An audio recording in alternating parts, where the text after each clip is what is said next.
Hello दोस्तों, इस video में मैं बतलाने जा रहा हूं आप लोगों को बिक्री कर से संबंधित एक महत्वपूर्ण प्रश्न को हल करने का तरीका कि बिक्री कर से संबंधित प्रश्न को किस प्रकार से हल किया जाता है। जैसे कि यहाँ पे देख रहे हैं लिखा हुआ है बिक्री कर, इसमें एक प्रश्न दिया गया है।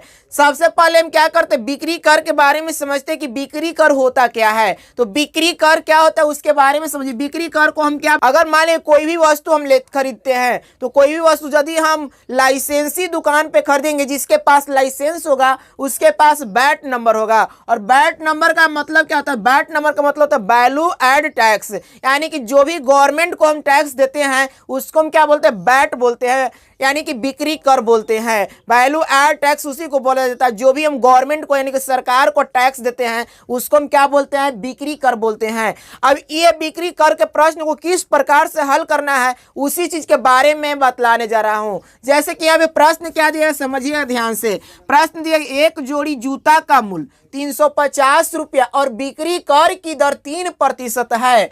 इस जूता को खरीदने के लिए देय राशि ज्ञात कीजिए।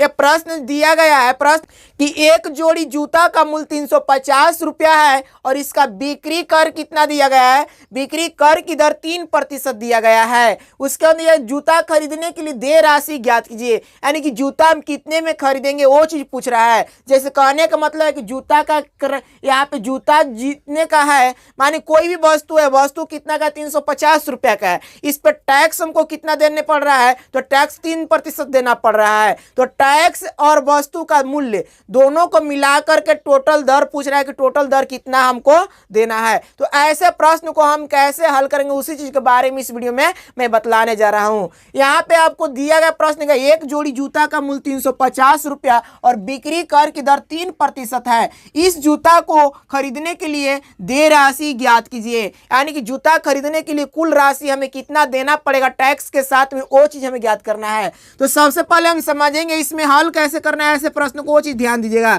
मान लीजिए कि आपको 100 रुपया की वस्तु है, मान लीजिए कि 100 रुपये की वस्तु पर 100 रुपये की वस्तु 100 रुपये की वस्तु पर 3 रुपया टैक्स देना पड़ रहा है। 100 रुपये की वस्तु पर 3 रुपया टैक्स देना पड़ रहा है। ठीक है, 100 रुपये की कोई वस्तु है उस पर कितना टैक्स देना पड़ रहा है, 3 रुपया टैक्स देना पड़ रहा है।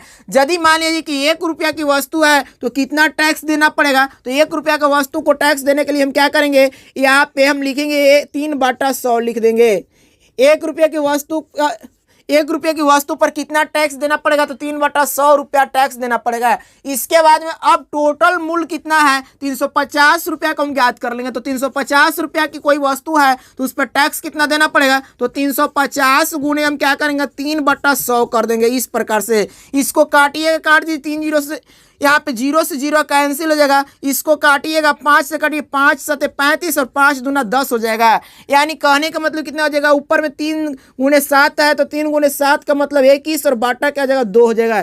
21/2 का मतलब क्या आ जाएगा, तो 21/2 का मतलब हो जाएगा 10.5। 21/2 का मतलब कितना हो जाएगा 10.5, यानी कि 10.5 रुपया।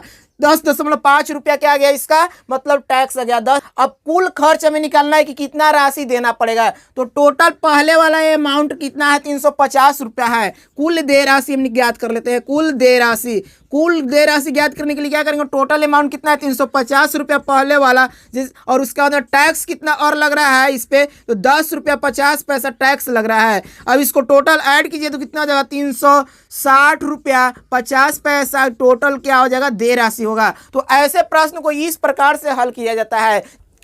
यदि वीडियो अच्छा लगा है तो लाइक करें, शेयर करें और इसी प्रकार के वीडियो देखने के लिए मेरे चैनल को सब्सक्राइब करना ना भूलें। Thanks for watching.